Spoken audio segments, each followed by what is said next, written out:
Eu quero começar direto com o título da mensagem nessa noite. Vários irmãos, a gente estava conversando pelo grupo e alguns irmãos queriam decifrar qual seria a mensagem. E ninguém acertou. O título da mensagem nessa noite, meus amados. Lembra que eu falei que tinha a ver com as últimas 3 pregações?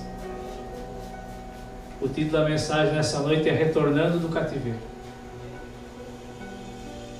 Uma mensagem inédita nessa noite. Se for procurar no YouTube, ainda não foi pregado sobre isso. O título é Retornando do Cativeiro.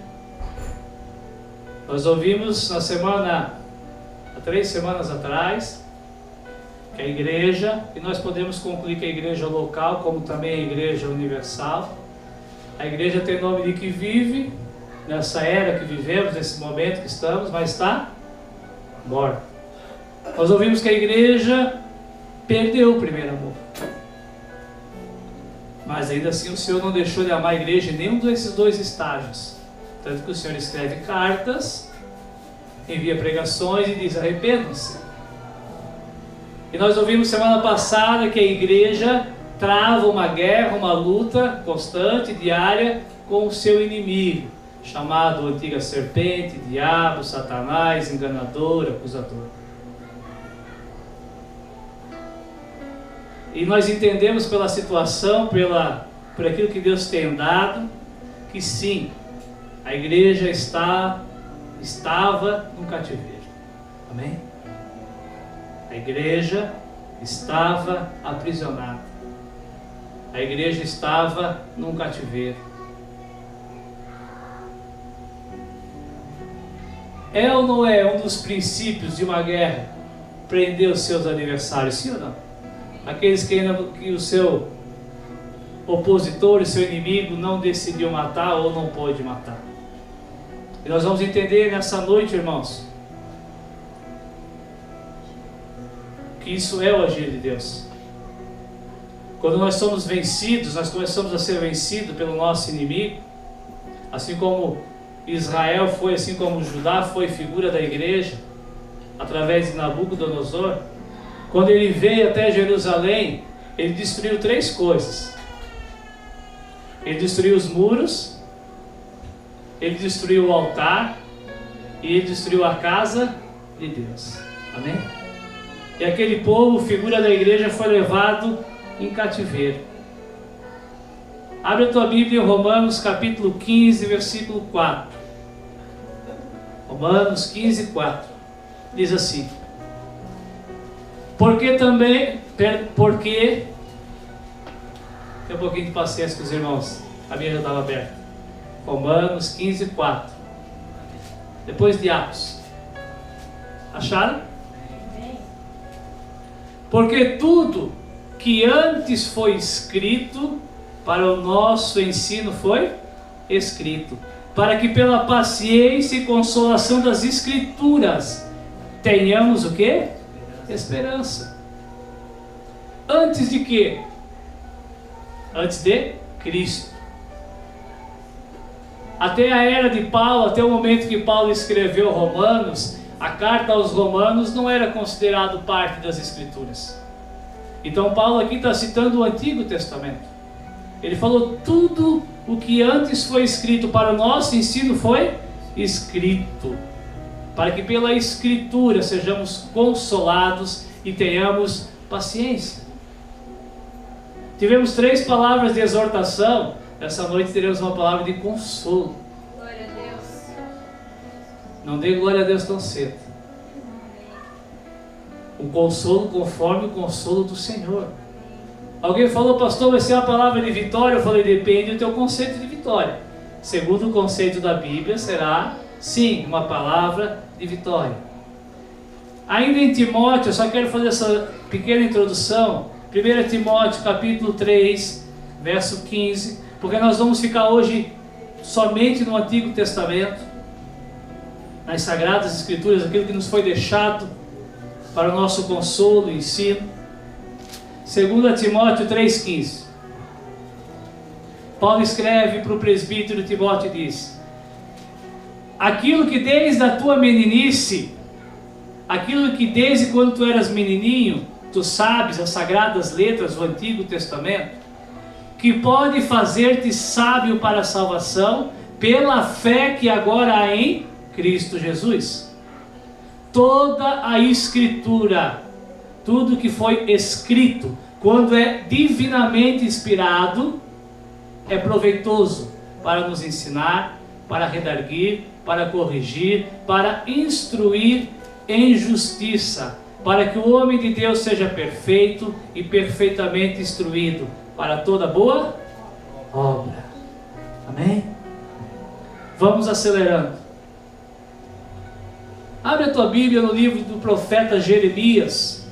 Lembrando que eu fiz essa pequena introdução, porque nós vamos nos ater ao Antigo Testamento, mas nunca vamos esquecer da fé que há em Cristo Jesus. Faremos sim a conversão, mas nós aprenderemos muito nessa noite. Profeta Jeremias, capítulo 24.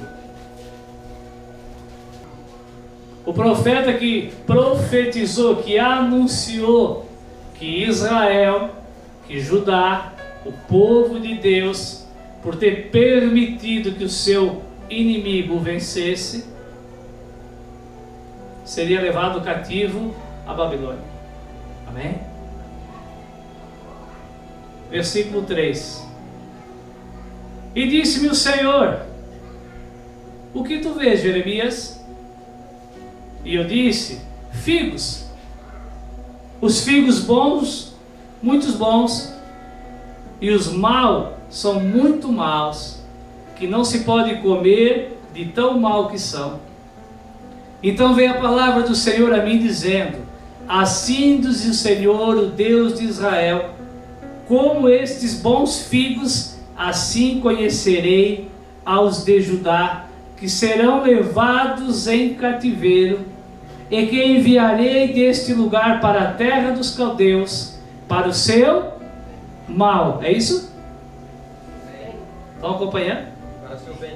Aos qual enviarei para a terra dos caldeus, a qual permitirei que sejam aprisionados, levados em cativeiro pleno, para o bem deles, para que eles aprendam. Porei os olhos sobre eles para o seu bem, e os farei voltar a esta terra. Edificá-lo-eis, e não os destruirei, e plantá-lo-eis, e não os arrancarei. E dar-se-lhe-ei coração, para que me conheçam, porque eu sou o Senhor. E ser-me-ão por povo, e eu lhes ser-lhe-ei por Deus, porque se converterão a mim de todo o seu coração. Amém? Irmãos, existe nos dias de hoje uma conversão que não tem sido plena. Nós temos contemplado, nós temos presenciado. A igreja tem se convertido, mas não com todo o seu coração. Eu creio que as últimas 3 palavras que nós ouvimos, o cativeiro deles foi de 67 anos. O nosso foi bem mais curto. Mas eu creio sim que o Senhor, da mesma forma que anunciou através de Jeremias, o Senhor anunciou nas últimas palavras que o Senhor tinha nos colocado em cativeiro para o nosso bem. Durante 3 semanas, pessoas me procuravam, tristes, angustiadas,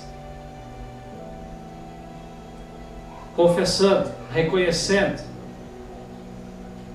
que estavam mortas, que tinham perdido o primeiro amor, que não estavam guerreando contra o seu inimigo. E ao mesmo tempo nós vamos entender nessa noite, alguns já muito empolgados e achando que só por ter saído do cativeiro estava tudo certo.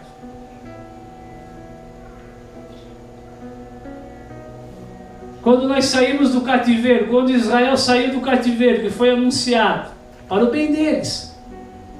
As 3 palavras que nós ouvimos, que alguns acham que é para ofender alguém ou acusar alguém, a Bíblia diz que é para o nosso bem.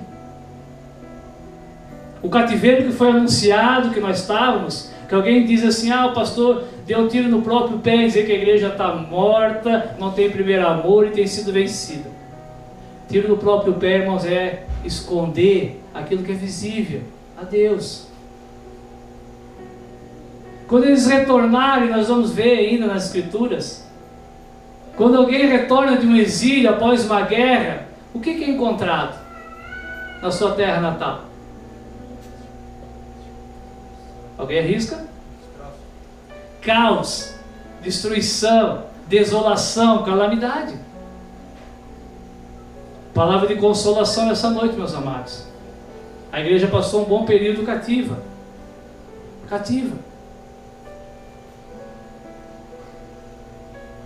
Pastor, eu achei que estava tudo certo, a palavra veio, nós ouvimos e agora nós queremos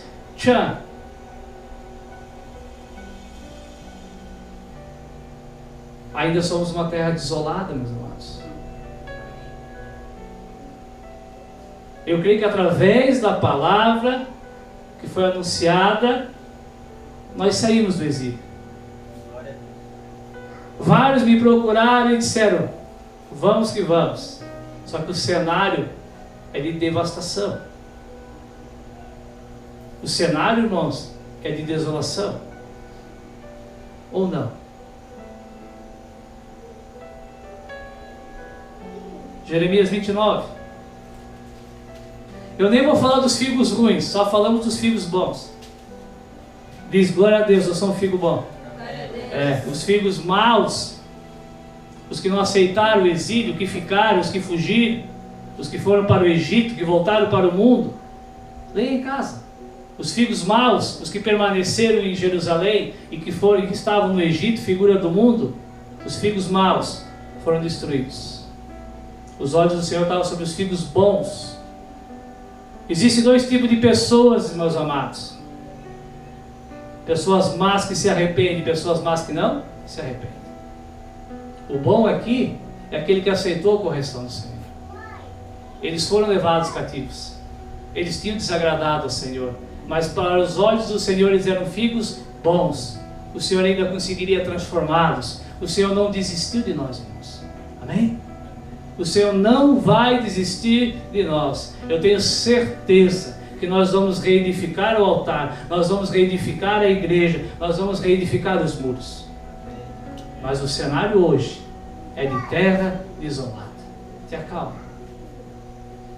Jeremias 29. Essa é muito conhecida dos crentes mais antigos. Versículo 8.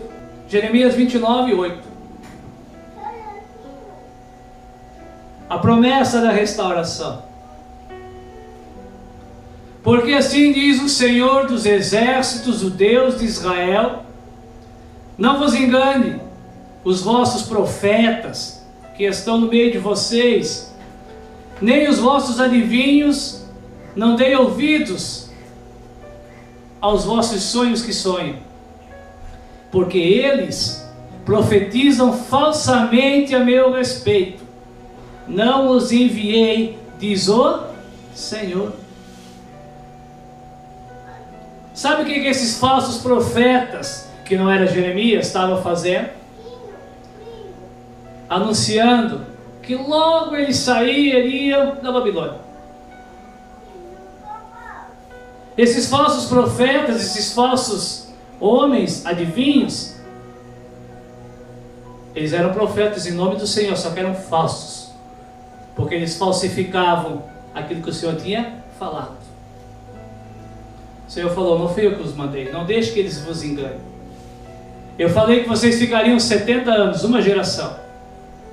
Alguns ficam tentando conjecturar, Deus falou 70 anos, e eles ficaram 67.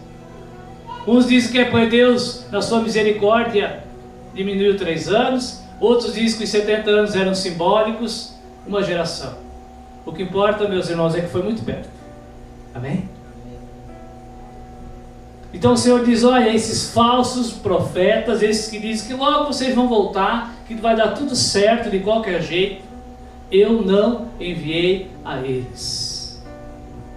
Porque assim diz o Senhor: certamente depois que passar 70 anos na Babilônia, eu vos visitarei. Eu, o Senhor, cumprirei sobre vocês a minha palavra, tornando-vos a trazer a este lugar, Jerusalém. Porque, versículo 11, presta atenção. Porque eu sei bem, porque eu bem sei os pensamentos que eu penso de vós, diz o Senhor. Pensamentos de paz e não de mal, para vos dar o fim que vocês esperam. Versículo 12. Então vocês me invocarão, e ireis, e orareis a mim, e eu vos enviarei, e eu vos ouvirei. E buscar-me-eis e me achareis, quando me buscarem de todo o seu coração. E eu serei achado de vocês, diz o Senhor. E farei voltar os cativos, e congregar-vos-ei de todas as nações, de todos os lugares, para onde vos lancei, diz o Senhor, e tornarei a trazer-vos ao lugar de onde vos transportei. Amém? O Senhor vai restaurar todas as coisas. O Senhor nos chamou para ser igreja santa, pura, irrepreensível, de boas obras, zelosa, primeiro amor. Mas infelizmente fomos levados em cativeiro. O cenário da igreja universal é uma igreja que está cativa, que tem sido enganada, que tem acreditado nas facilidades, que não crê que precisa chorar, se arrepender, clamar, ir, buscar, e aí será ouvida. E como falei no princípio, vários me procuraram e demonstraram sim arrependimento. Vários procuraram, clamar e chorar, e eu creio, meus amados, que nós retornamos do cativeiro. Retornamos. Assim como esse povo retornou. Vamos ouvir sobre o retorno. E nós vamos aprender princípios nessa noite.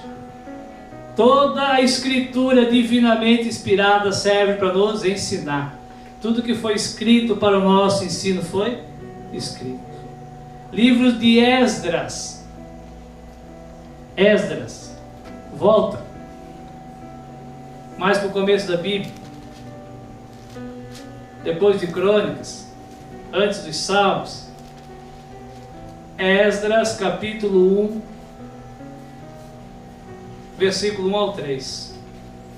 Qual é o consolo nessa noite, irmãos? Enquanto vocês vão procurando. Sabe qual é o consolo nessa noite? Que os pensamentos do Senhor são de paz ao nosso respeito. O consolo nessa noite é que o Senhor nos ama e Ele vai cumprir sobre as nossas vidas. Amém? Acharam Esdras capítulo 1, versículo do 1 ao 3. No primeiro ano de Ciro, rei da Pérsia, para quê? Por que Ciro se tornou rei da Pérsia? Para que se cumprisse a palavra do Senhor pela boca de Jeremias. Despertou o Senhor o espírito de Ciro, o rei da Pérsia, o qual fez passar pregão, ordem, por todo o seu reinado, como também por escrito, dizendo: assim diz Ciro, rei da Pérsia, o Senhor, o Deus dos céus, me deu todos os reinos da terra. E ele me encarregou de lhe edificar uma casa em Jerusalém, que fica em Judá. Onde é que fica a casa de Deus hoje, irmãos? Aonde? A igreja. Sim ou não? Paulo, quando escreve a carta para Timóteo, ele diz: estou escrevendo algumas coisas para que tu saiba como se portar na casa de Deus, que é a igreja do Deus vivo. Amém? Deus habita nos altos céus e habita no coração do contrito. Se eu sou contrito, Deus habita em mim. Se eu congrego, eu sou igreja. Então a igreja é a casa de Deus. Amém? Quem há, presta atenção, versículo 3. Olha a ordem do rei. Quem há entre vós, de todo o seu povo judeu, seja seu Deus com ele, e suba a Jerusalém, que fica em Judá, e edifique a casa do Senhor, o Deus de Israel. Ele é o Deus que habita em Jerusalém. Ele é o Deus que habita na igreja. No ano 338, através do rei Ciro, Deus cumpre aquilo que ele prometeu. O povo está liberado a voltar do cativeiro, mas todos sabiam que o aguardavam. O rei diz: olha, entre o povo aí de Israel, quem quiser voltar, que o Senhor seja com vocês, estão livres, que o Senhor os ajude, fiquem à vontade. Versículo 5: então se levantaram os chefes das casas de Judá e de Benjamim, as duas tribos, junto com os levitas que tinham sido levados cativas, do reino dividido, do reino do sul, os sacerdotes, os levitas, com todos aqueles cujo espírito Deus despertou, para subirem, para retornarem a edificar a casa do Senhor que está em Jerusalém. Deus deu a ordem. Em Esdras, meus irmãos, se tu quiser abrir, no capítulo 2, versículo 64, quantos voltaram? Quantos quiseram retornar do cativeiro? 42.360 pessoas. 42.360 israelitas. Isso é muito ou é pouco? É muito ou é pouco? É pouco. Toda a nação estava no cativeiro. Milhares de pessoas. Milhares. Quem ouviu falar de Esther já? A história da Esther. Lembra da Esther? A Esther vivia em Suzã, capital da Síria. Na época que ela viveu, ela poderia ter retornado para Jerusalém. Ela não retornou. Ficou lá. Mais confortável. Amém, irmãos?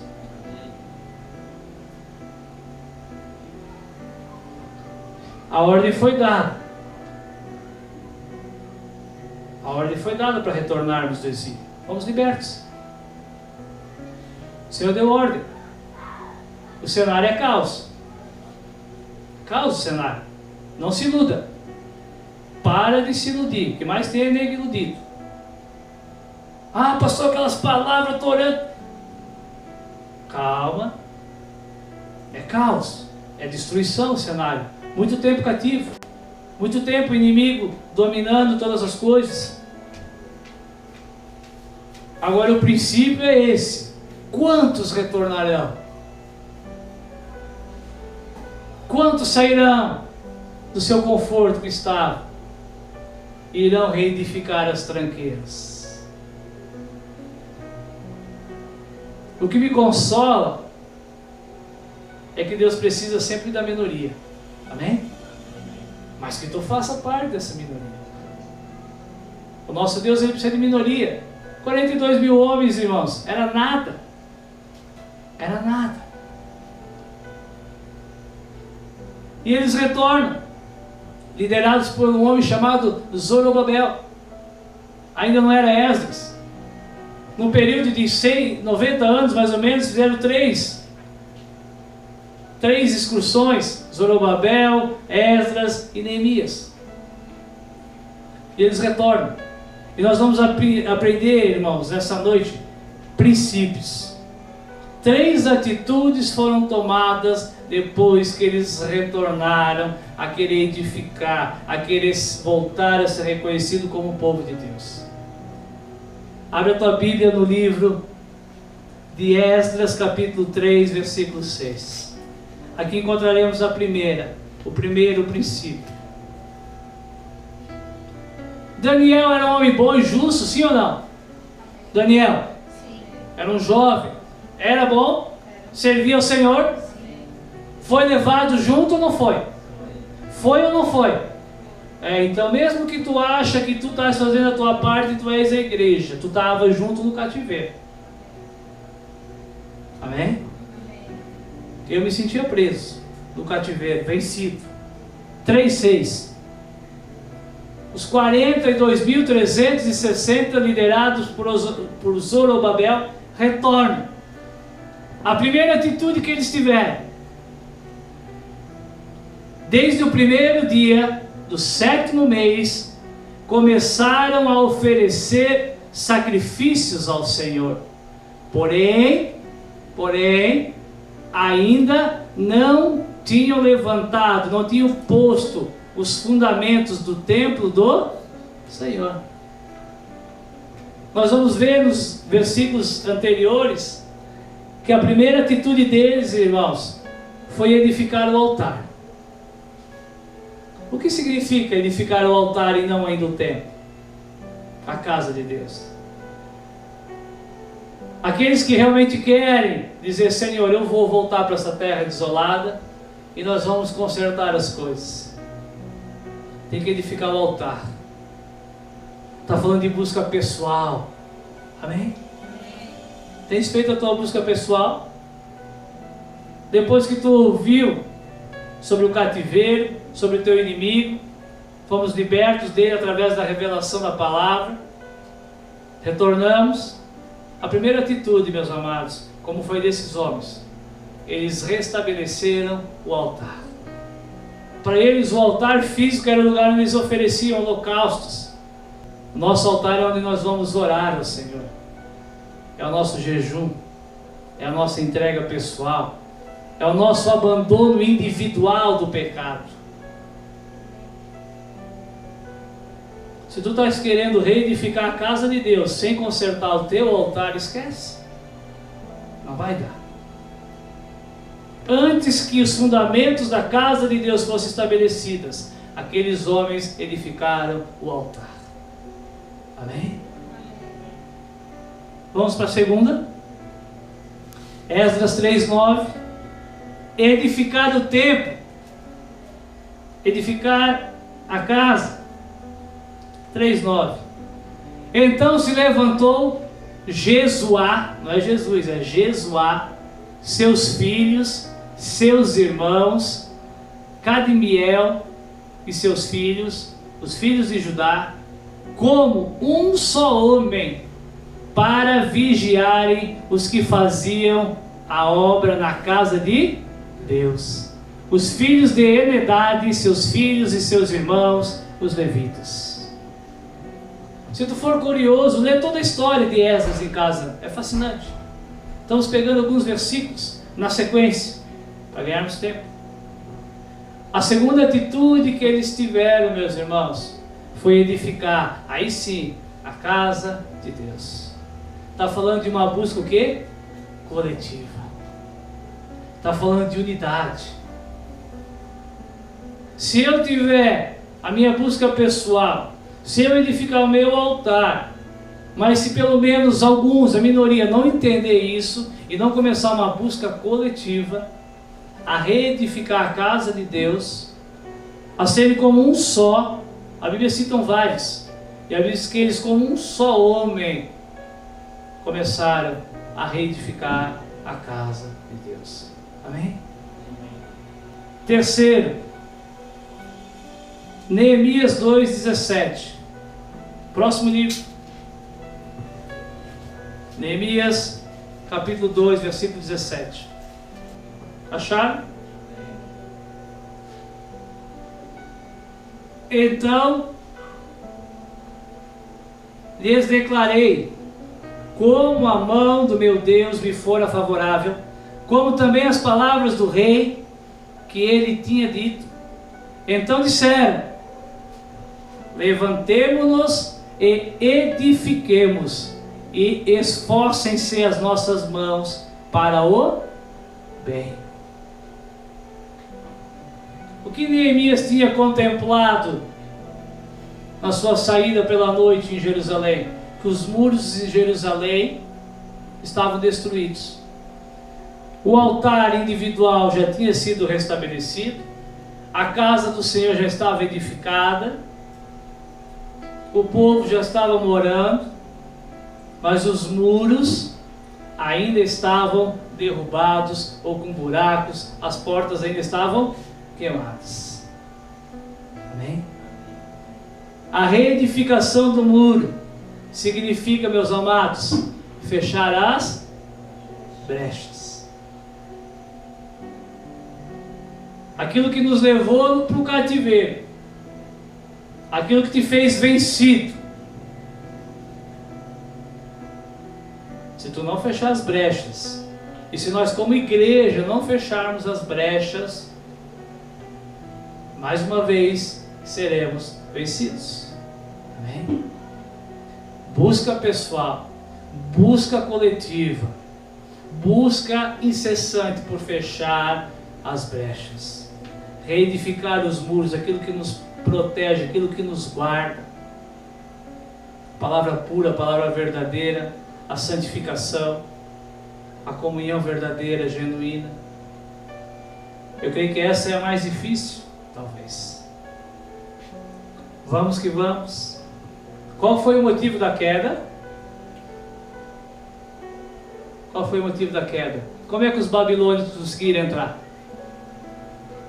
Pelas brechas. Mas claro, as brechas vieram porque pararam de consagrar o Senhor, individualmente e coletivamente.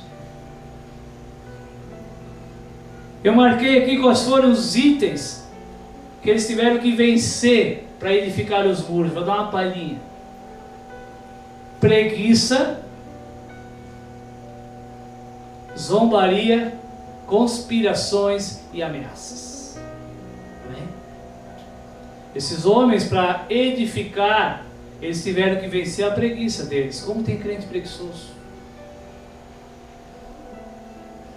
Como tem crente que acha que se para edificar a igreja, lembre, irmãos, eu estou sendo claro nessa noite, a nossa congregação é uma terra arrasada. Terra arrasada. Ah, pastor, o senhor está doido? Cadê as línguas, as interpretações, as profecias, as curas? Cadê? Cadê os convertidos, os arrependidos? Cadê?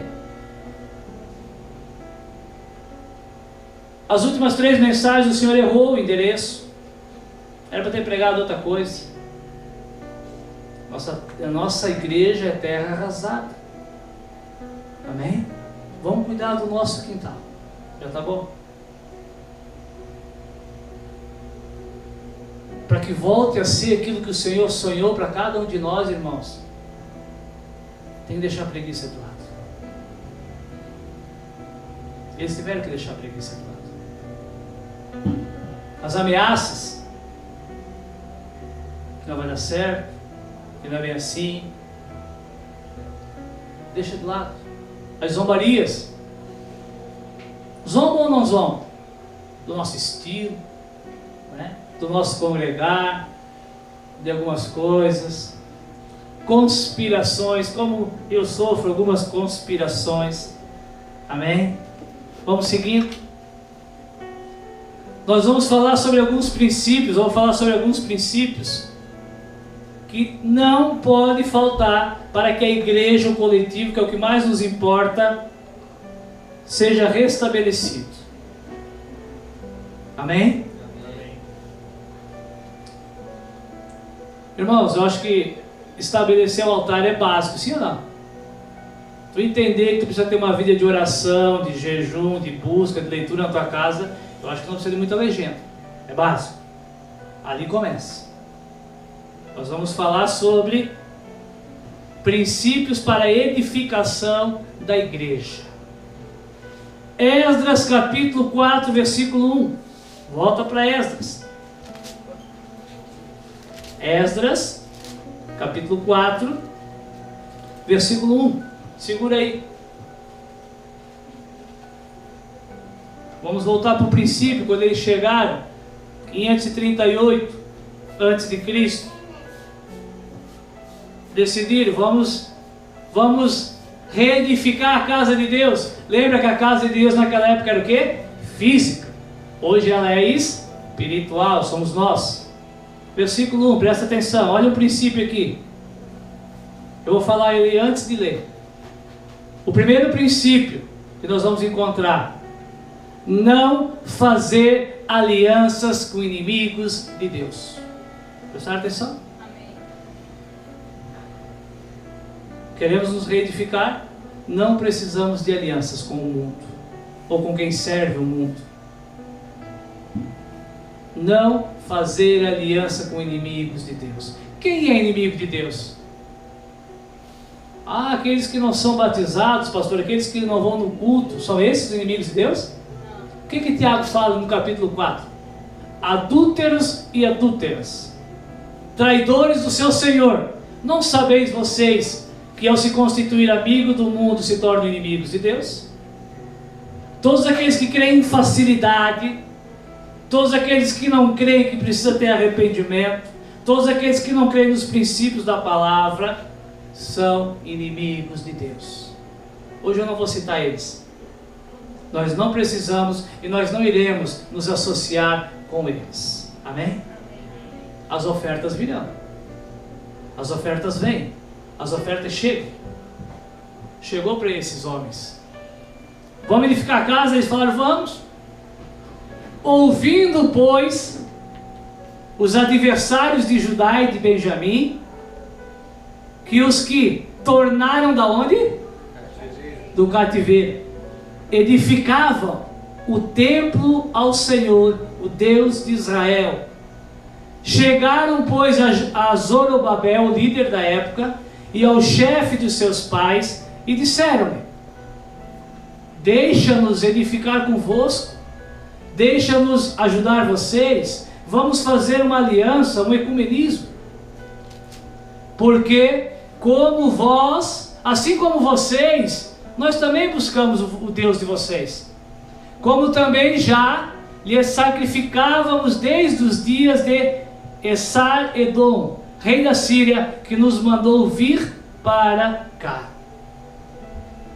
Foi uma estratégia do rei da Síria, quando o reino do norte foi levado cativo, antes do reino do sul, 722 a.C., mais ou menos. Eles levaram eles cativos, e eles trouxeram cativos de outros lugares que eles tinham, e levaram para o reino do norte, para contaminar aquele lugar. Para contaminar, para ver uma mistura de gentes, de povos. Por isso que o judeu tinha tanto atrito, odiava tanto quem? Os samaritanos, porque Samaria se tornou a capital do reino do norte. Essa mistura de gentes, de povos. Eles falaram, olha, Deus é um só. Nós também buscamos Deus. Nós também somos de Deus. Nós até estamos sacrificando a esse Deus, o Deus de Israel, desde que viemos para essa terra, para esse lugar. Só que eles não sacrificavam como era para sacrificar. Amém? O judeu só voltou a sacrificar depois que ele saiu do cativeiro e voltou para Israel, para Jerusalém. Porque tem que ser segundo as regras do jogo, o jogo de Deus. Deixa nos ajudar, vamos nos associar, vamos fazer algumas coisas junto aí. Estou vendo que vocês estão meio capenga, nós já estamos mais estruturados. Porém, versículo 3. Estão acompanhando? Porém, Zorobabel e Jesuá e os outros chefes dos pais de Israel lhes disseram: não convém que vós e nós edifiquemos a casa do nosso Deus, mas nós sós a edificaremos ao Senhor Deus de Israel, como nos ordenou o rei Sírio, o rei da Pérsia. Quem deu a ordem para o rei Ciro? Deus. Então, conforme Deus mandou, nós faremos sozinhos. Eles não aceitaram alianças com aqueles que não sacrificavam a Deus como era para ser sacrificado. Cuidado. Esdras capítulo 5, versículo, mais um princípio, para que a igreja possa ser novamente reedificada. Sabe o que precisa ter, irmãos? Eu sei que muitos ficam bravos comigo, tristes comigo às vezes. Alguns até têm tentado me ensinar o que pregar. Alguns têm tentado até me pautar. Não vão me pautar. Para que a igreja realmente volte a ser reedificada, a igreja precisa de um profeta que a exorte a não desanimar, a não parar. Amém? Eles precisaram. Será que nós não precisamos? Sabe o que é exortar? Tu vai achar que exortar é brigar. Não, exortar é animar. Exortar é consolar. Exortar é ajudar. Versículo 1. Quem lê a Bíblia vai lembrar desses dois personagens aqui, dessa época, desse cenário. Escreveram 2 livros. E Ageu, o profeta, e o Zacarias, o profeta, filho de Ido, profeta, profetizaram aos judeus, ao povo de Deus, que estava em Judá e em Jerusalém. Em nome do Deus de Israel lhes profetizaram. Então se levantaram Zorobabel, filho de Seatiel, e Jesuá, filho de Josadaque, e começaram a edificar a casa de Deus que está em Jerusalém, e com eles os profetas de Deus que os ajudavam. Se tu ler no capítulo 4, esse povo a qual eles não aceitaram a aliança, os ameaçaram. E eles temeram. Eles estavam desistindo. E a Bíblia diz que Ageu, o profeta, Zacarias, o profeta, os exortaram para que eles não desistissem. O que o profeta pedia para eles era algo fácil ou algo difícil? Difícil. Lembra que eles tinham que deixar para trás? Preguiça, ameaças, conspirações, ofertas. Os profetas falaram: não, continua a edificar a igreja. Não dá bola para as ameaças. Não dá bola para as conspirações. O Senhor é conosco. Essa é a consolação. E eles ouviram o profeta e falaram: vamos continuar reedificando a casa do Senhor.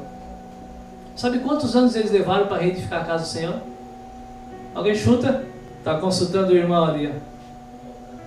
21 anos. Eles levaram 21 anos para edificar a casa do Senhor, que tinha sido totalmente destruída. Nabucodonosor tinha destruído tudo, levado os utensílios, tudo, não ficou nada.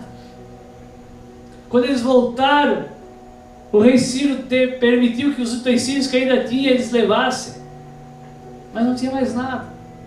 21 anos.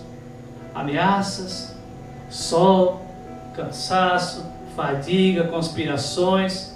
Volta e meia os povos em volta escreviam cartas para o rei da Síria, dizendo que eles iam se revoltar, que eles estavam querendo dar um golpe de estado, mas mediante a voz, os ensinamentos dos profetas, eles continuavam. Amém, irmãos? O que é pregado, o que é exortado, o que é animado, o que é pedido, é para o nosso bem, para que a gente não pare. Nós vamos edificar a casa do Senhor. Nós nos tornaremos, irmãos, povo santo, nação exclusiva, sacerdócio real. Foi para isso que o Senhor nos adquiriu. 1 Pedro, capítulo 2, versículo 9.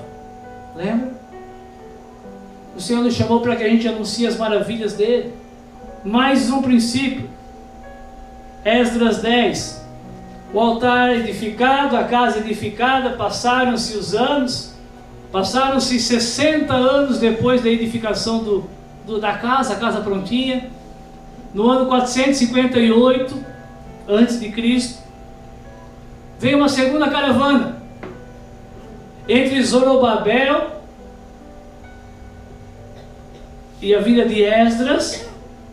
O livro leva o seu nome, mas ele só aparece muito depois. Ele não vem na primeira caravana, ele vem na segunda. Entre a ordem para vir e a vinda dele, 80 anos depois da ordem, 20 anos do tempo pronto, para fazer pronto, 60 anos depois ele vem. Só para reforçar, nesse meio tempo, viveu Esther. Ela não quis voltar. Não tem problema. Ela deixou de ser povo de Deus, sim ou não? Não, deixou. Viveu lá, casou com o rei lá, livrou o povo lá na Babilônia, mas não voltou. Não quis deixar o seu conforto. Terceiro princípio que nós vamos ver, irmãos. Esdras vai exigir do povo. 10, versículo 1. Orando Esdras assim e fazendo esta confissão e chorando e prostrando-se diante da casa de Deus, ajuntou-se a ele Israel, uma grande congregação de homens e mulheres e crianças, porque o povo chorava com grande choro. Então respondeu Secanias, filho de Egeziel, um dos filhos de Elão, e disse a Esdras: nós temos, presta atenção, a casa já estava reedificada, nós temos transgredido contra o nosso Deus. Nós casamos com mulheres estrangeiras do povo da terra, mas no tocante a isso, ainda há esperança para Israel. Agora, pois, façamos um concerto com o nosso Deus, de que, olha que duro, despediremos todas as mulheres e todo aquele que é nascido dela, conforme o conselho do Senhor e dos que tremem no mandamento do nosso Deus, e faça-se conforme a lei, conforme a palavra, arrependimento e abandono do pecado. Quer ser um dos que vai edificar a igreja? O processo é longo e dolorido, meus amados. Às vezes, quando eu não entro no teu papo, não é porque eu quero ser do contra, é porque não tem facilidade. Agora tem promessa de vitória. Amém? Tem promessa que o Senhor vai suprir todas as coisas. Vai enviar quem for preciso, da parte dele. Vem Esdras e contempla a casa edificada, os sacrifícios sendo feitos, mas ele olha e diz: calma aí, vocês judeus continuam casados com as mulheres etéias, cananeias, aquelas que o Senhor proibiu. Aquilo que o Senhor proibiu se torna o quê? O quê? Pecado. Não adianta restaurar o altar, não adianta lutar pelo bem comum e continuar guardando o teu pecado. Não adianta.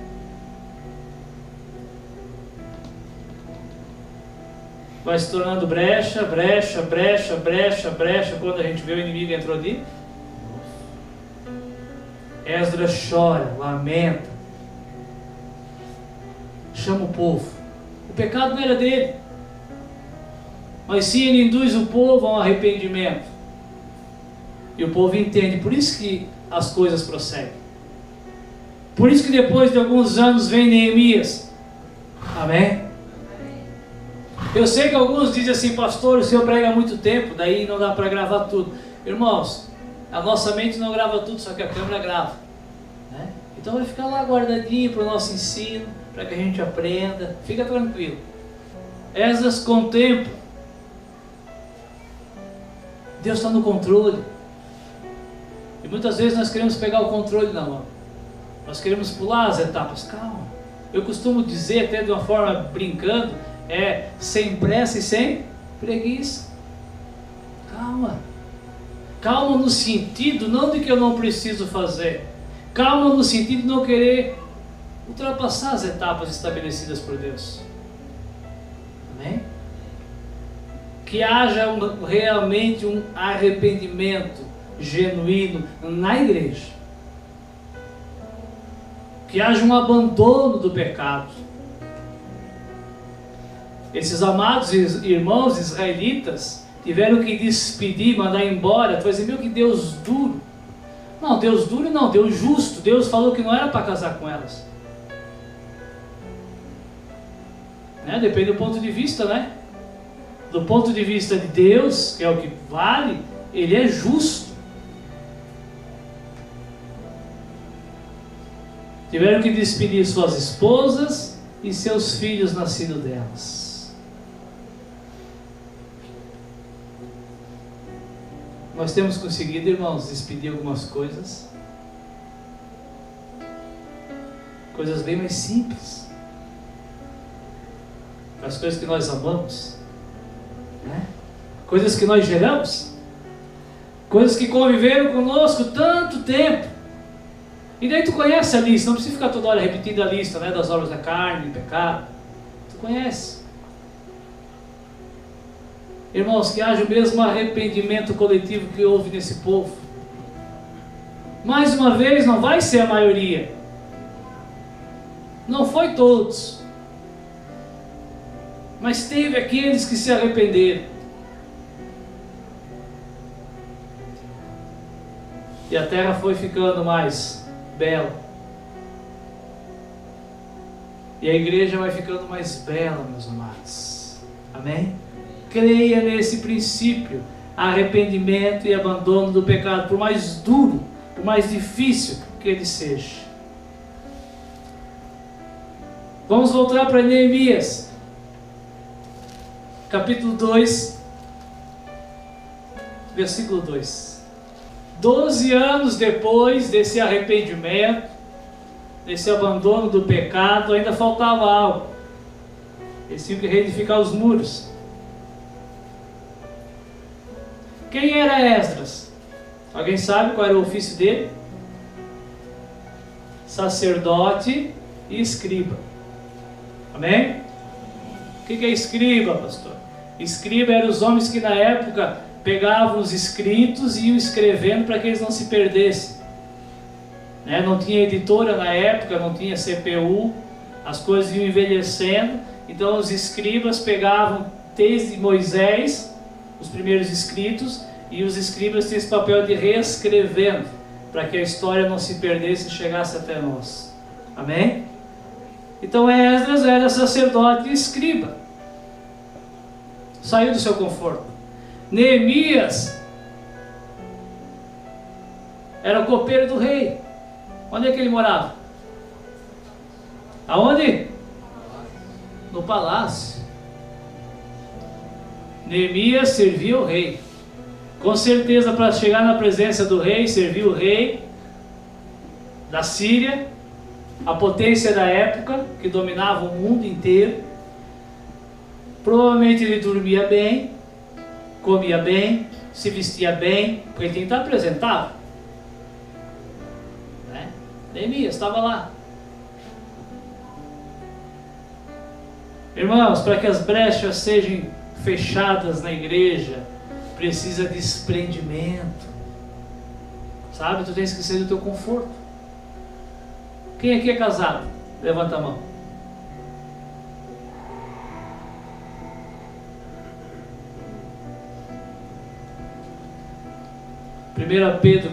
Primeira Coríntios.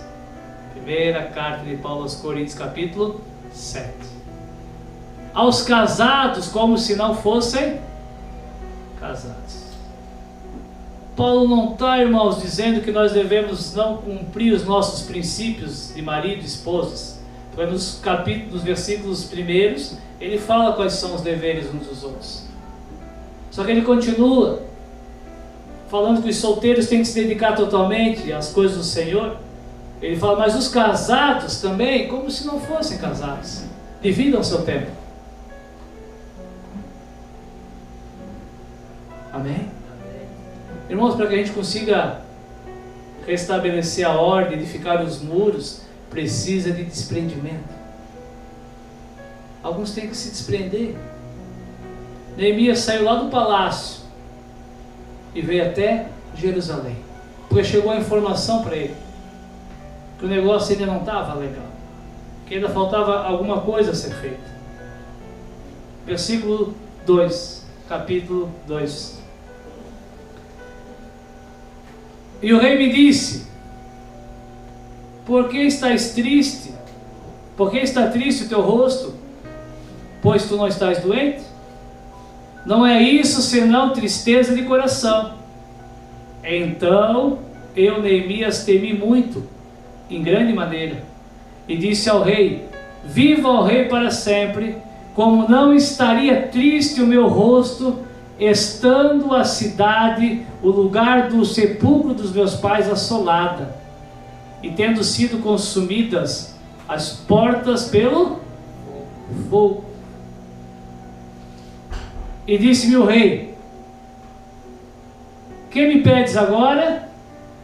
Então orei ao Deus dos céus e disse ao rei: se é do agrado do rei, e se o teu servo é aceito na tua presença, peço-te que tu me envies a ajudar a cidade do sepulcro dos meus pais, para que eu a edifique. Amém? Os parentes de Neemias foram visitá-lo e falaram para ele: a casa de Deus foi edificada, mas ainda tem muita assolação. Nós não temos proteção, os povos ainda entram, os inimigos ainda entram, ainda nos afrontam. E ele se entristeceu naquela situação. É triste, irmãos, quando alguns não se entristecem com a assolação que está sobre nós. É triste. É triste quando alguns preferem continuar no seu conforto de ir e vir. É triste. Isso é triste. Havia esse homem chamado Neemias. Ele era o copeiro do rei. Ele não tinha habilidades, mas ele teve um coração contrito, um coração que amava o seu povo, um coração que amava a igreja. Crente individualista não vai para o céu. Vou olhar para a câmera. Crente individualista não vai para o céu. Jesus veio buscar a sua igreja. Ah, eu oro em casa, eu faço em casa, eu até venho aqui, sento aqui, fico até ouvindo, mas eu não quero me misturar, eu não quero saber da vida dos outros, eu não quero me meter na vida dos outros. Tu não vai para o mesmo lugar que esses outros. Não vai. Homem e mulher que não ama a igreja, não ama o Senhor. Amém? Neemias era crente. Lá, na terrinha dele lá. Já tinham sido libertos, já não eram mais escravos, viviam suas vidas na Babilônia, na Síria. Estava lá de boa. Igual a gente fica de boa, vem e volta, vem e volta, vem e volta, vem e volta, e não se importa com a situação.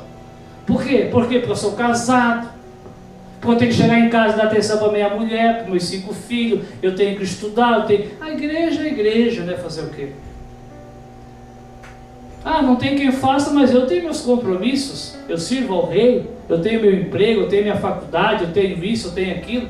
Sim ou não, irmãos? Há muita coisa, pastor. Semana está cheia. Cheia de quê? Cheia de quê, irmãos?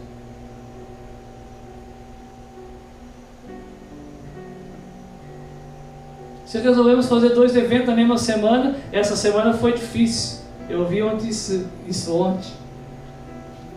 Quem me falou, não fique bravo. É que essa semana o pastor foi corrido, tinha tanta coisa o quê? 2, 3 coisinhas para fazer, para se reunir umas horinhas. o cenário de desolação. Amém? Tu já continuou, já começou a orar em casa, já começou a fazer vigília, já começou a... Sim, já começasse, que bom, continua. A igreja já está agindo diferente já, mas ainda não basta. Tem que ter aqueles que se entristecem por essa situação, ainda não está boa. Tem aqueles que têm que chegar diante de Deus e dizer: Senhor, me envia a mim. Eu vou sair do conforto, eu vou sair do privilégio. Eu não vou mais ter domingo, eu não vou mais ter visita no domingo, eu não vou mais almoçar no domingo, eu não vou mais visitar os que eu amo no domingo, para que eu me consagre a Ti, para que Tu possas me usar. Cadê estes? Ah, mas o Senhor tem, eu entendo. O Senhor tem que entender. Desprendimento, irmãos. Amém? Desprendimento. Vir no culto não é desprendimento. Vir no culto é a tua obrigação, é a minha obrigação. Isso não é desprendimento. Ah, pastor, eu oro todo dia de noite. Isso não é desprendimento, esse é edificar o teu altar. Ah, pastor, cada 15 dias eu visito alguém. Isso não é desprendimento. Desprendimento é fazer 3, 4, 5... O pastor sou exagerado. 3, 4, 5 visitas por semana. Quantos têm necessitado a tua visita? Isso é desprendimento. Desprendimento, irmãos, é o algo a mais. Esse cara saiu do palácio e foi para uma terra assolada. Neemias. Quem era Neemias? Tu vai dizer, o cara que escreveu a Bíblia, um livro da Bíblia. Só depois ele escreveu a sua história. Só depois a sua história foi contada, quando ele se desprendeu pelo seu povo. O problema não era com ele, o problema era com o seu povo, com o povo de Deus. Neemias capítulo 2, versículo 17, mais um princípio, para que a gente consiga restabelecer, se tornar uma fortaleza, que o inimigo não entre. Unidade e cooperação. Deus conta com todos.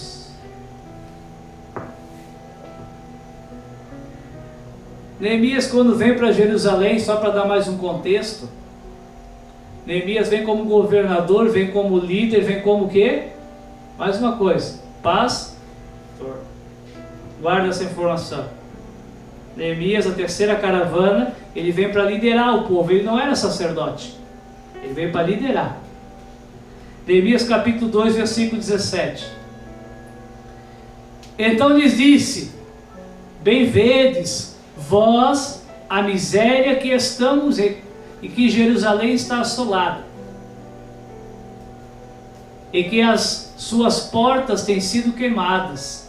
Vinde, pois, e reedifiquemos o muro de Jerusalém, e não estejamos mais em opróbrio, vergonha, desprezo. Então, presta atenção, então lhes declarei como a mão do meu Deus me fora favorável. Ele contou a experiência que ele teve, como também as palavras do rei que ele me tinha dito. Então o povo disse: levantemo-nos e edifiquemos. E se esforçaram as suas mãos para o bem. Qual era o bem? Edificar os muros de Jerusalém.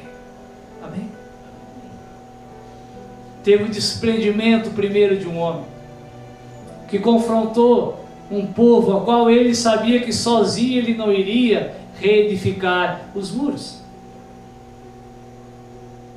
E aquele povo creu que ele era enviado por Deus. E aquele povo falou: vamos juntos reedificar os muros. Amém, irmãos? Nós precisamos, irmãos, de unidade. Nós precisamos de cooperação. Para de achar que tu não tens o teu papel. Para de achar que tu não tens o teu valor, a tua função. Decidiu voltar para a terra desolada? Não foi para passar férias. Passar férias é no mundo. É na Babilônia lá. Lá é lugar de passar férias. Terra desolada é lugar de trabalhar, meus amados, e reedificar as coisas.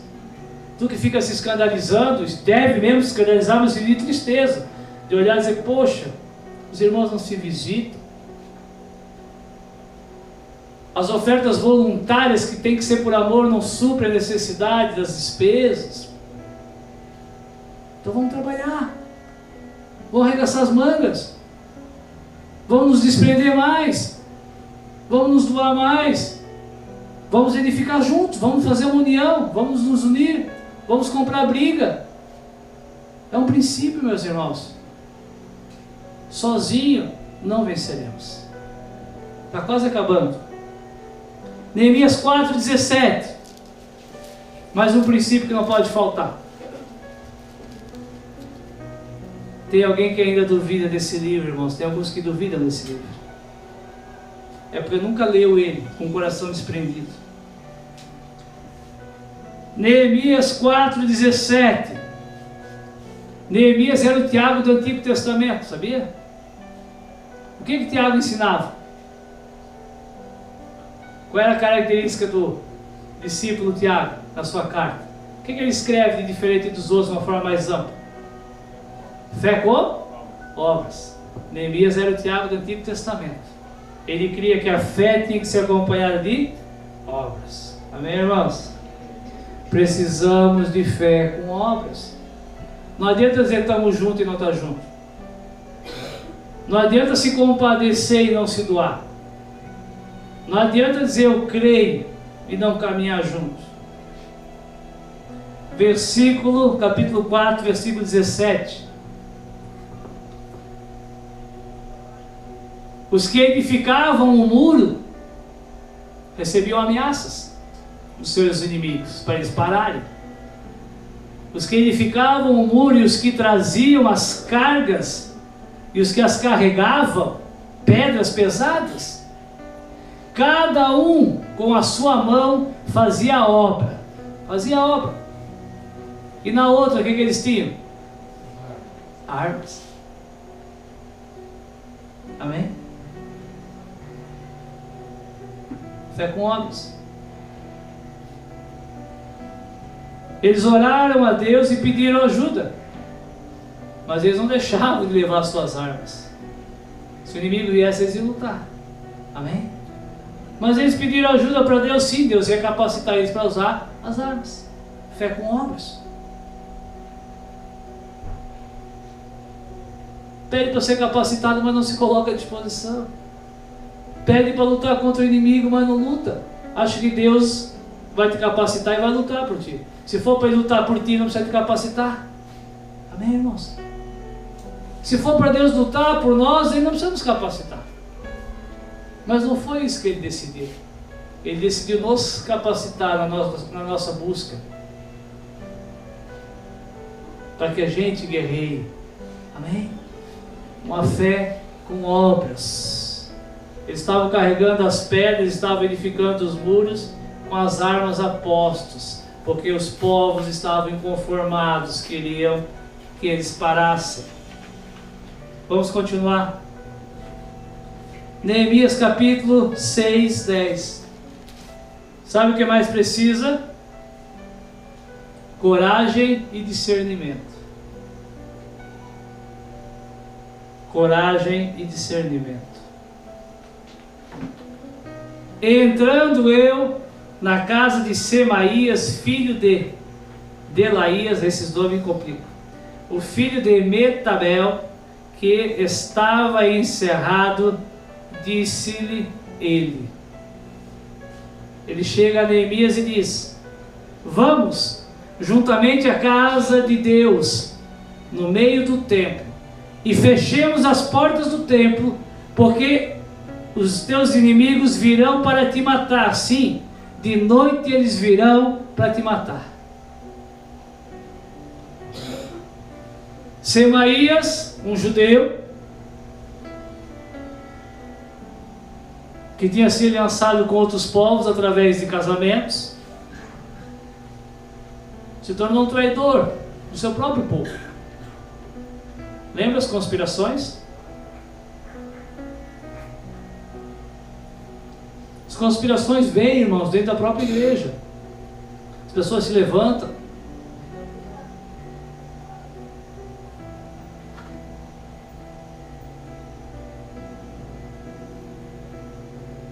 Eu quero ver, irmãos. Tenho falado algumas. Me acuse de ser ladrão. Me acuse de ser mentiroso. Me acuse de ser adúltero. Me acuse de me ver nos bares caindo de bêbado. Me acuse. Me acuse de ser covarde. Não, né? Então para de falar. Mas enfim, deixa as conspirações vir. O cara disse, olha, vamos entrar no templo, vamos se esconder lá no templo, vamos fechar as portas do templo e vão vir te matar. Neemias foi, será? Sabe por que não foi? Porque não era covarde e tinha discernimento. Discernimento do que, pastor? Quem é que poderia entrar no templo e ficar lá dentro? O sumo? Os sacerdotes, os levitas. Os levitas. Mas ele não era levita. Ele veio como líder, ele veio pastorear aquele povo. Versículo 11. Porém eu, Neemias, disse, um homem como eu, que abandonei o conforto, que ouvi a voz de Deus, vou fugir? Um homem como eu fugiria?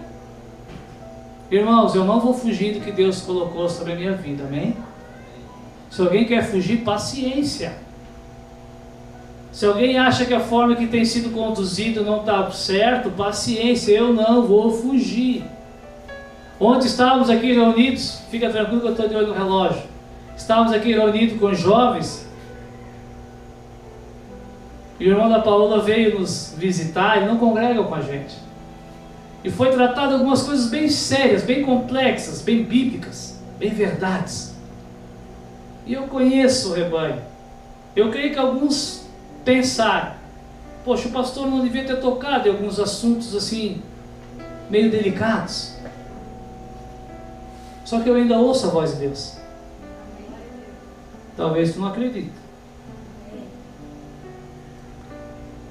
E recebemos hoje o testemunho de que esse jovem que não congrega, não crê, ele falou para a sua irmã que se ele cresce na Bíblia, aonde é que ele ia congregar? Aqui. Porque ele viu verdade, sinceridade. Ele não ficou escandalizado, não. Cuida, às vezes é tu que está escandalizando com o que eu tenho feito, falado, ensinado, conduzido. Eu não vou fugir. Ah, o senhor é soberbo, então Neemias era soberbo. Ele falou, um homem como eu, vou fugir? Não vou fugir. Amém, irmãos? Eu não vou retroceder. E espero que muitos aqui não retrocedam junto comigo. Não fujam. Sejam homens e mulheres que não se esqueçam que Deus te chamou, que tu já ouviu a voz de Deus. Não fuja. E quem há, olha o que ele fala, olha o discernimento dele. Ele falou, não vou fugir porque eu não sou covarde. Se eu fosse covarde eu ia para outro lugar. Porque quem há como eu, que não sou um levita, que entre no templo e viva, de maneira nenhuma entrarei. E conheci que eis que não era Deus quem o enviou, mas essa profecia falou contra mim. Portanto, Tobias e Sanbalaque, que eram cananeus, tinham subornado este profeta. Amém, irmãos? As trevas, os inimigos de Deus, tinham subornado esse profeta. Não foge, fica aqui mais um pouquinho. Neemias 7:1. Sucedeu mais que depois que o muro for edificado, presta atenção. Glória a Deus, o muro foi edificado, ficou pronto. Vai ficar pronto. Sucedeu mais que depois que o muro foi edificado, eu, Neemias, levantei as portas e foram estabelecidas, tudo prontinho. Começou, irmãos, daquilo que tu conhece como cargo. Já ouviu falar em cargos na igreja? Já ouviu falar? Né? Aquilo que tu tanto deseja, continua desejando, mas calma, calma. Eu coloquei os porteiros, os cantores, os levitas. Eu nomeei a Anani, meu irmão, e a Ananias, maioral da fortaleza. Ficaram responsáveis por Jerusalém, pela cidade fortificada. Por que eles foram escolhidos? Tu vai dizer, um foi escolhido porque era irmão de sangue. Foi por isso? Porque era um homem fiel e temente a Deus. Tu vai dizer, eu também sou fiel e temente a Deus, pastor. Tu é fiel e temente a Deus? Levanta a mão. Amém? Amém. Só que esses eram fiéis e tementes a Deus, mais do que muitos. Amém? Quando tiver tudo prontinho, quando tiver tudo restabelecido, quando a ordem for estabelecida, alguém diz, pastor, devia ter presbítero, devia ter diácono, devia ter isso, devia. Mas a terra está assolada, irmãos. Não vamos pular os princípios, amém? Vamos cumprir os princípios. Na hora certa, será estabelecido aqueles que estarão, mas terão que ser fiéis e tementes, mais do que muitos. Posso ler só mais 2 princípios? Eu creio que esse aqui é o principal. Neemias 8:1. Tu vai dizer que eu quero puxar a sardinha para o meu lado? Sim, eu quero. Neemias capítulo 8, versículo 1. Sabe qual é o princípio que a gente vai achar aqui? Que para mim é o principal, primordial. Alguém quer arriscar?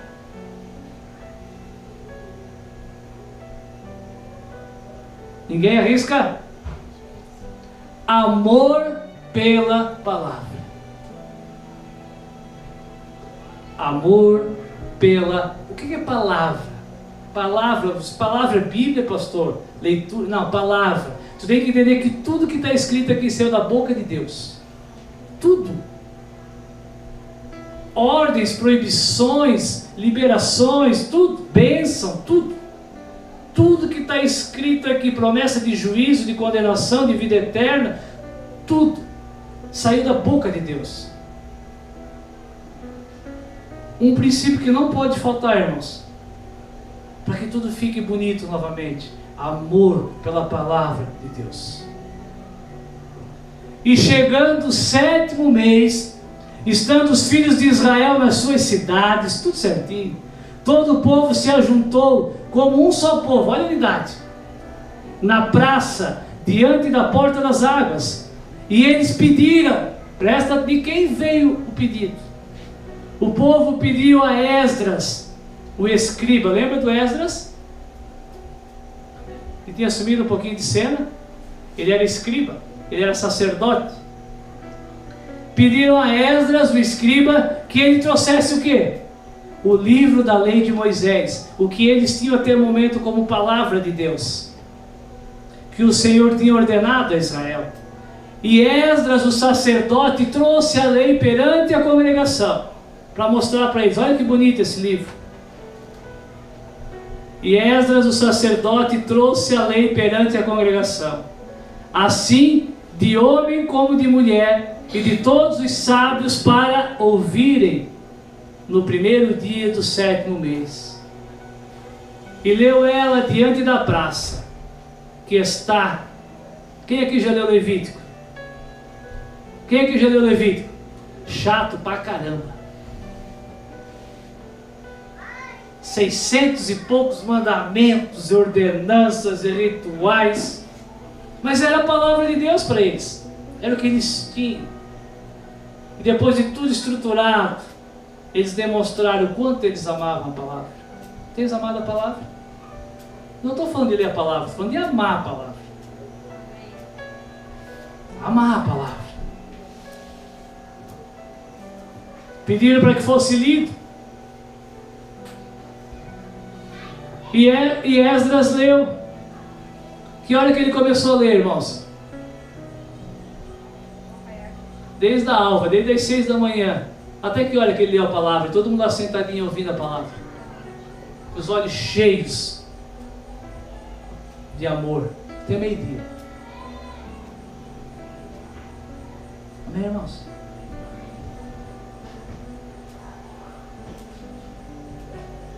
Eu digo que vocês começarem a pedir para mim, pastor, prega mais um pouquinho, prega mais um pouquinho, prega mais um pouquinho. Aí eu vou entender. Não individualmente, igreja, coletivo. Tudo foi reestruturado. A terra assolada já não é mais assolada. O altar foi edificado. A casa de Deus está edificada. As brechas foram todas fechadas. A igreja voltou a amar a palavra. Ficaram 5, 6 horas ouvindo Esdras ler a lei de Moisés. Nós temos a graça para ouvir, meus amados. Não queremos às vezes. Temos a graça. Nós tínhamos uma palavra diária. Eu tinha me desprendido a pregar uma palavra diária no grupo do WhatsApp. Uma palavra diária. Todo dia. O que é mais difícil? Ouvir meia hora ou se preparar para pregar meia hora? Sabe por que parou? Porque a maioria, eu sei que a maioria achava que era muito tempo. Nunca ninguém teve a coragem de falar, mas eu lançava e se calava e concordava que perder meia hora das suas 24 horas era muito tempo. Tinha que ser 5 minutos, 10 minutos. Deus não me chamou para falar pouco. Deus não me chamou. Por que pouco? Porque pouco fica fora de contexto. Eu não vou me vender essas conspirações. Não vou. Eu quero pregar para quem ama a palavra. Amém, irmãos? 5, 6 horas ouvindo Levítico. Quer fazer parte do povo que vai reestruturar a igreja de Deus? Ame a palavra. Sem amar a palavra, nem vou falar o que tu tens que fazer. Neemias capítulo 13. O amor à palavra é primordial. Essa aqui talvez seja a mais conflitante, assim, a mais doída.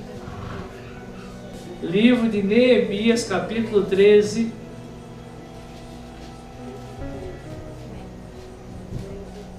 Tu vai aprender mais um princípio e o último princípio nessa noite. Para que como igreja vençamos. Amém? Para que como igreja vençamos. Porque se não for como igreja, nós não venceremos. Assim, olha o que Neemias fala dele mesmo no final, nos últimos 2 versículos do livro. Assim os alimpei de todos os estranhos e designei os cargos dos sacerdotes e dos levitas, cada um na sua obra, como também para as ofertas de lenha, em tempos determinados, e para as primícias. Lembra-te de mim, Deus meu, para o bem. Amém? Esdras falou, olha, fechei todas as brechas desse povo,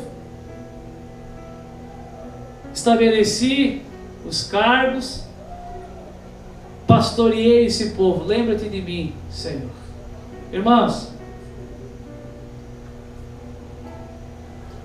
é princípio de Deus. Tu está sobre liderança. Amém? Vamos encerrar com essa.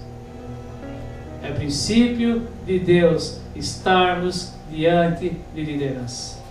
Esdras saiu lá da sua vida. Deus o tocou. Deus o comoveu. Deus o transportou. E ele veio e pastoreou. Ele não era sacerdote. Ele era a figura de um pastor, alguém que liderou, alguém que fechou as brechas, alguém que cuidava do povo. Creia que é princípio de Deus, não é para te encher o saco, não. Não é para pegar no teu pé, não é porque eu não vou com a tua cara, não é porque eu quero saber mais que tu, mas é um princípio de Deus. Aqueles que Deus deu para liderar, Ele capacitou mais do que aqueles que foram chamados para ser liderados, sim ou não? Esdras falou, Eu a limpei, eu conduzi o povo a fechar as brechas, eu instituí os sacerdotes, os levitas, os porteiros, os músicos, eu. Senhor, lembra-te da minha recompensa, se lembra da minha recompensa. Amém, irmãos? O que temos feito é por amor, crendo na coroa de glória. Amém? Glória a Deus.